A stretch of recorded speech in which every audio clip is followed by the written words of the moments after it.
All right, so thanks everyone for coming. Like I said, my name is Laura Lavid and I'm the Product and Operations Director here at Fresh Food Connect. I've been working in community-based food work for almost over 20 years now, from community gardens to urban agriculture to incentive programs at farmers markets, so kind of a wide variety in a small niche, but super excited to be here with Fresh Food Connect.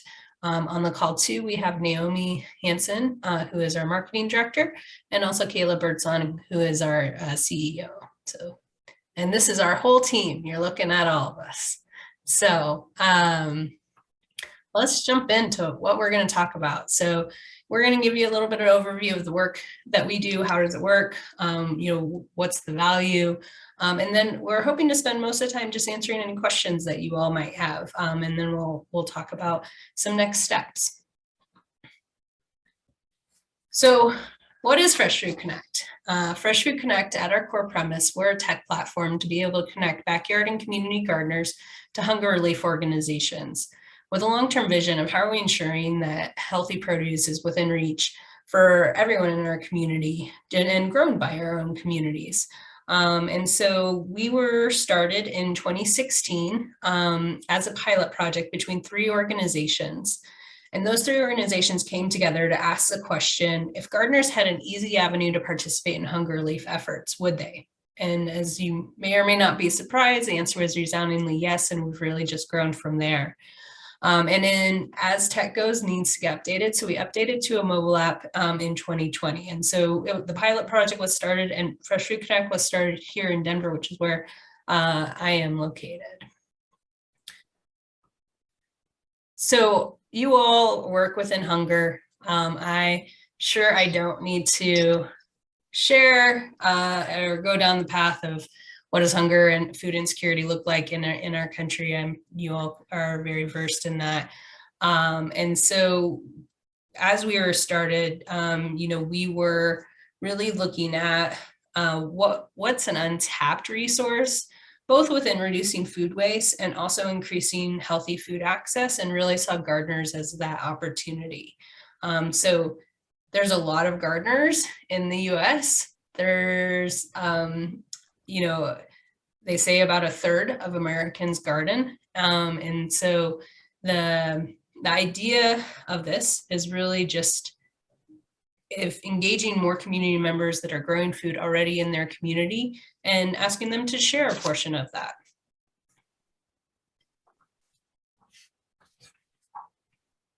And so the way that Fresh Food Connect works is that we license our technology to hunger relief and food access organizations that use the mobile app to aggregate the produce to be able to distribute in their local communities. The app is zip code based, and we work with local organizations that activate zip codes. They put in information about how gardeners can make those donations easily. And then when gardeners download the app, they also put in their zip code and then can get the information that's local and relevant to them. So really what the app is trying to do is really help with those connection points. In our experience, gardeners are very generous, but don't always necessarily know the when, where, how. In many groups, like yourselves and the groups that you work with, I'm sure are overextended in terms of being able to respond to those requests of when, where, how, or walking in and seeing a bag of tomatoes at their door and not knowing who dropped it off or how long it's been there.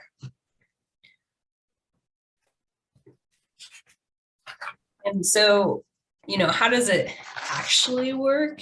So like I said, we work with local organizations. We've tried to make sure that the app is as flexible and as adaptable as possible. So there are multiple functionalities within it. You can have gardeners drop off, or you can have gardeners pick up if you have volunteers or staff or interns that have that ability to do that.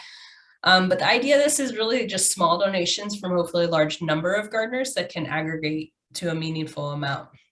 And within the app, there are 3 roles. So there's a gardener, a courier, and nonprofit or operator. And so as I mentioned, there's multiple functionalities. So if a gardener wants to, drop off or have it picked up, they would enter about their donation.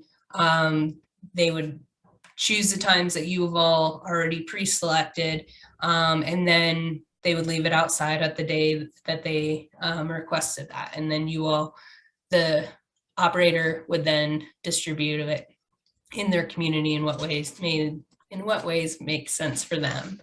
So in the case of drop off, it's very similar. They're going to enter their donation, but instead of having them put it outside, they're just going to come and take it to you and drop it off at your facility or wherever you tell them to. The courier is just the role that facilitates that pickup. So it provides all the information to that person of where to go, where is it located. They can add any instructions and be able to pick that up with all the logistical information. As an operator, you have access to both the web app and also a mobile app. And basically, the web app is where you would do any of your administrative duties. So you wanted to be able to pull reports, or you want to look at your gardeners, or change your times or your windows of when you accept the donations. That's where you would do that. And basically anything that goes into the app, you have the ability to get out. And so I mentioned operator, like, what does that mean? What does that mean to be a Fresh Food Connect operator? And so I think the biggest thing is around, like, what can you expect? What would be expected from you, and what can you expect from us? So what you can expect from Fresh Food Connect is the use of the app and also the web app, and all the data administrative pieces that go along with that. We also facilitate a monthly peer learning session with our operators. So they're amazing folks like yourselves that are doing cool work across the country, and we bring you all together to do some shared learning around Fresh Food Connect and around broader concepts as well. We also provide any technical assistance that you or your gardeners may have, which hopefully is none, but things happen. And then in terms of how do we get the word out to gardeners, we do it very collaboratively. And the reason why we approach it this way is that is really for two reasons. The first reason being, we really do want to make sure that we're supporting those local connections so that gardeners don't think, oh, I'm donating to Fresh Food Connect, but they understand that they're donating to Denver Food Rescue, Kaizen Food Rescue, any of the many partners that we have. They know what those organizations do, and they can share it with their friends and family. The other reason why we approach it that way is that we really believe and know that these are groups that are doing awesome work on the ground, and we really want to build on those community assets and not create wheels. Yeah, no one wants to do that. But also we recognize and really value the work that is happening on the ground and see it as a value add. And so what does that look like? That looks like we provide templates, graphics, language, suggestions, and try to make that as easy as possible, but do rely on our operators to do that in a collaborative fashion. And we are currently working with over 75 organizations across the country and are looking for more. So what would be expected of you all as an operator or a group that you are familiar with? Is that they would operate in whatever made sense in their community. So if they want to do drop off or pick up or both, they want to talk through ideas, we're happy to share what others are doing. But really trust our operators to know their organization and their community best, to be able to operate in the way that makes the most sense. To help promote it locally, like I've already mentioned. And then we do have an annual licensing fee for our operators that ranges from $200 to $350. It's based on an organizational budget size and can be waived for groups that are all volunteer or budgets under $50,000. And so what's your value in terms of being an operator? There's the immediate of increase access to produce that's grown locally in terms of, a nutritional value is getting picked at its peak. Literally the produce that I donate, because I do participate as a gardener, is picked at 7 a.m., is in somebody's hands literally within hours. The other piece that we are super big about is, yes, we want gardeners to donate their extra produce, but we also want gardeners to be more engaged within their communities and with hunger relief. We really feel like we can just take better care of our communities. These are folks that care about food, that are growing their own food. And a lot of times in our experience, they just don't know. They don't know the need that's in their immediate community. And when presented the opportunity to be able to share their bounty, many of them are like, yeah, that makes tons of sense. And I would gladly do that. And then we try to make it as simple as possible, both for our operators and for the gardeners. We try to have it be fun and simple and easy, and are always looking for ways how we can improve that as well. And then I'm not joking, our operators are cool. So, and I think that the sharing that goes along with that has been really impactful beyond their work with Fresh Food Connect. And so, we see the app as a tool and a resource, and a value add to the work that's already happening, in local communities. And so, this is a very kind of simple but meaningful way that people can share and engage with their own community.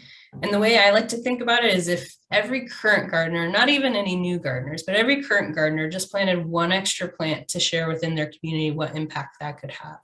So I think we are very motivated by the potential of this program and the impact that we can really make within our local communities.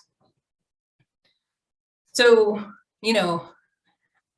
been talking very generally, and I'm going to continue to do that because we, as we are expanding and scaling, we are looking for partners across the country, but we aren't necessarily focused so much on like a geographic lens, or you have to be this type of organization. What we're really looking for is some value alignment. And so we're looking for groups that are very community-based, that have a focus on healthy food access and are engaging more people in their work. And so we've been kind of casting a wide net, and we do have a wide variety of types of organizations that we work with. And just to give you kind of an example of like, where does that value add look like for different organizations? So for instance, we work with a group called Hands On Harvest in Northern Virginia. They were started as a COVID response. They are a group of gardeners who were like, we should grow and we should donate, and we should help coordinate that for other gardeners in our community. So that's what they did. And they did that the first year. They then found out about us, and they utilize a Google form. They also encourage people to use the app. They can also just text the coordinators. So for them, it's another avenue to engage people in the work that they were already doing. Community Food Share, which is a local food pantry in Boulder and Broomfield counties in Colorado. Also, we're already accepting garden produce donations through a program they call Garden Share. Once again, they're like, well, let's try it. And they were able to engage a different set of folks. They still had gardeners who were donating directly to them, who had been, but it allowed them another opportunity to engage more folks in their work. Groundwork Denver, which is one of our founding partners, it's an environmental youth justice organization here in Denver. They have one of their program initiatives is around food access. And so they don't directly distribute food. They're what I would consider more of kind of like a facilitator. So they utilize the youth to be able to pick up those produce donations. And then they work with partners that they are already working with in their community to be able to distribute that food to those that need it most. We have another partner in Encinitas, California, that is a gardening education program. They do school gardens, they do a whole host of things, and they see this as an extension of the gardening and growing sort of season and process of what do you do with it afterwards, and really see that as a value to the community to be able to, once it's harvested, to be able to share some of that back. And so we, like I mentioned, we are expanding and growing. We started in one zip code here in Denver in 2016. We're now working with over 75 organizations across the country in over 2,200 zip codes. So we are well on our way, but also you are, I didn't know this before I started, but there are over 40,000 zip codes in the US. And so we also have a long way to go and are excited to continue to grow and expand and allow for this opportunity for gardeners to get more engaged in their own communities. So in terms of how do we get from here to there, in terms of if you are a group that's interested or know of other groups that are interested in becoming an operator, this is the process. We have an interest form, which we'll share at the end of this webinar. I check in with folks to make sure that we're all clear on what does it mean to be an operator. We do have an agreement. We have the licensing fee. I then schedule and do a 1-hour app training with folks. You all would send the zip codes and you can get started. So we can move relatively quickly, and then the gardening season for most of the US is just getting started. So if you or a group that you know is interested in continuing with this, would encourage you to reach out. So